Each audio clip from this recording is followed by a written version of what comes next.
Yo soy Benito Mussolini, nací el 29 de julio de 1883 en Dobbia di Predapio, Italia.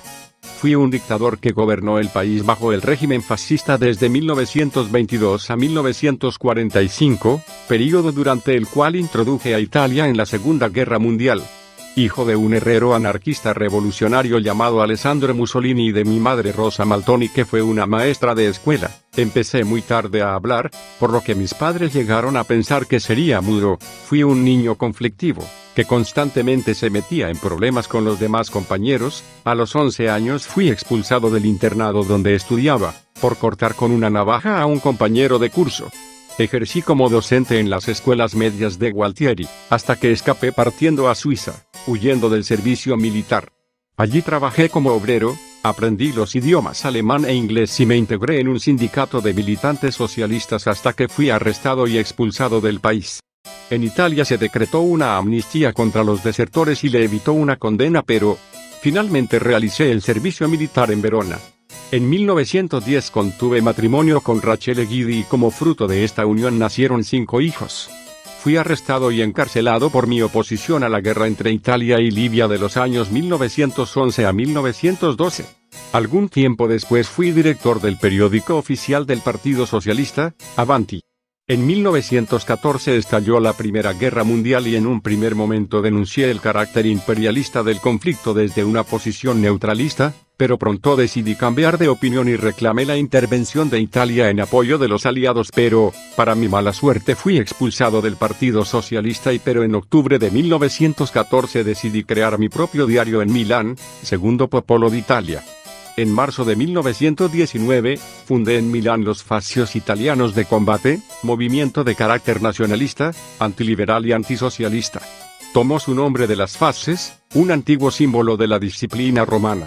Llegó por todas las zonas rurales, donde sus milicias de camisas negras conseguían el respaldo de los terratenientes mientras atacaban a las ligas de campesinos y a las asociaciones socialistas.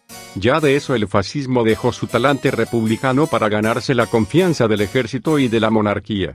Un día después de que los fascistas llevaran a cabo la marcha sobre Roma, el rey Víctor Manuel III me invitó a formar un gobierno. En 1926 ya había cambiado el país a un régimen unipartidista y totalitario basado en el poder del Gran Consejo Fascista, órgano de nueva creación, y respaldado por las milicias de seguridad nacional. Tras la eliminación del Parlamento, fundé la Cámara de los Fascios y de las Corporaciones, con un mero carácter consultivo. Dentro del nuevo Estado corporativo, los empresarios y los trabajadores se organizaban en grupos controlados por el partido que representaban a los distintos sectores de la economía. Se mantuvo el sistema capitalista y se incrementaron los servicios sociales, pero se abolieron los sindicatos independientes y el derecho a la huelga. Tan más salado que el Cruz Azul, mi popularidad se vio reducida cuando envié tropas para apoyar al general Francisco Franco durante la Guerra Civil Española, 1936-1939, por la alianza con la Alemania gobernada por el nacionalsocialismo, partido nazi, mediante la formación del eje Roma-Berlín, 1936, que culminó con el denominado Pacto de Acero entre ambos estados, 1939. Por la promulgación de leyes contra los judíos y la invasión de Albania, 1939. Al estallar la Segunda Guerra Mundial, decidí declarar no beligerante a Italia pues consideraba que el país no estaba listo para ingresar en un conflicto bélico a escala mundial. No obstante, cuando finalmente ingresé en la guerra fortalecimos a las fuerzas del eje, compuestas por mi cuate Adolf Hitler con Alemania, Japón con el emperador Hirohito y algunos países más. Yo pretendía aprovechar la guerra para extender los dominios italianos y fundar así un nuevo imperio romano que corriera desde Túnez hasta Kenia. Decidí mantenerme al margen, pero cambió cuando los alemanes invadieron Francia en junio. Mi país, Italia, luchó contra los británicos en África, invadimos Grecia y me uní a los alemanes en el reparto de Yugoslavia, la invasión de la Unión Soviética y la declaración de guerra a Estados Unidos. Italia ingresó en la guerra oficialmente el 10 de junio de 1940 invadiendo territorio francés. El ejército italiano realizó diversas ofensivas en el frente africano y, aunque en un principio obtuvo resonantes victorias, terminamos por ser derrotados. Y puesta en evidencia la falta de material y preparación. De la misma forma tuvimos derrotas en Inglaterra, Rusia y en nuestra invasión a Grecia, en donde logramos imponernos únicamente por la intervención de las fuerzas alemanas.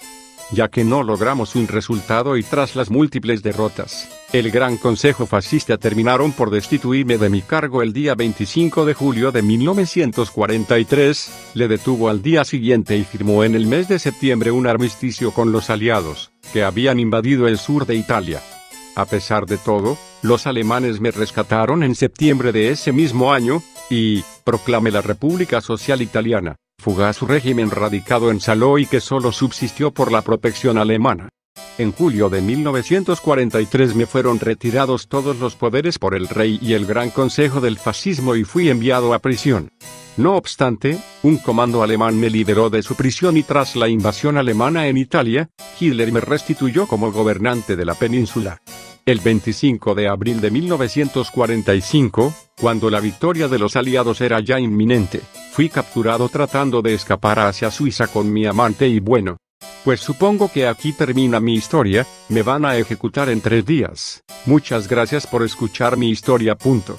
Después de los 3 días el cadáver de Benito Mussolini fue asesinado y su cadáver fue colgado en las calles de Milán, como represalia contra las ejecuciones de los partisanos que él mismo ordenó. Los italianos traicionaron a Alemania, la cual se rindió, y finalmente Japón, al serle lanzado 2 bombas nucleares, Hiroshima y Nagasaki, fue el último país en declarar su derrota.